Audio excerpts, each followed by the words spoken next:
Hey, salut à tous, c'est le vagabond, j'espère que vous allez bien et dans la dernière vidéo, je vous disais que la saison anime cet hiver était clairement ennuyante pour moi, car entre 3 animés, je me faisais vraiment chier. Car oui, à part Bushigeli, dont j'ai parlé dernièrement, Rosé saison 2, dont j'ai parlé un peu plus longtemps que ça, et The Danger in My Heart saison 2, dont j'ai pas parlé mais qui est une pépite, vraiment je me fais chier.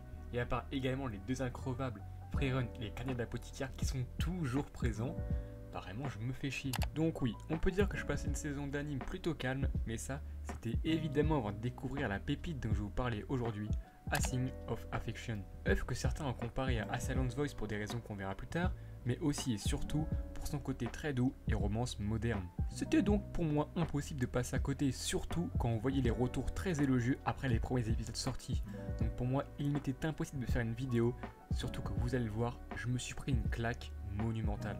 Yuki est étudiante a priori comme tout le monde. Elle va à la fac, a des amis, des passions, en somme, une vie de jeune adulte tout à fait normale, bien que Yuki soit sourde de naissance, ce qui n'empêche évidemment pas d'être heureuse, bien au contraire.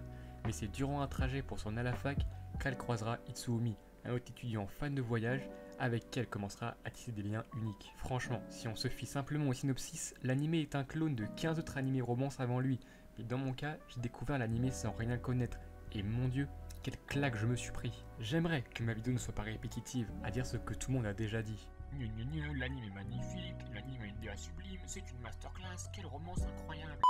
Mais sérieusement, posez-vous 2 minutes devant le génie d'introduction qu'est le premier épisode.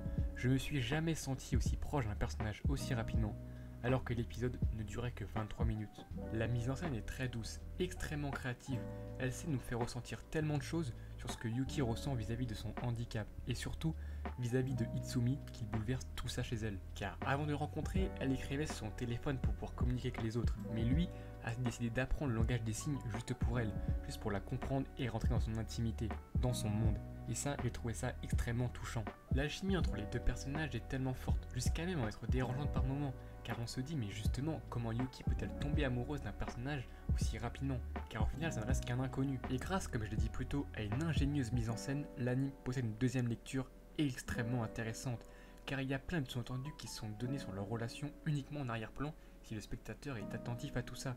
Et c'est ce genre de détails qui donne à l'animé un charme unique. L'œuvre est ultra bienveillante, que ce soit dans l'approche de l'amour, d'une relation entre deux personnes avec des passions différentes, mais aussi dans des sujets tels que le handicap. Et encore, j'ai parlé que de Yuki et Itsuomi depuis le début, mais le cas secondaire est génial, il n'est absolument pas délaissé, loin de là.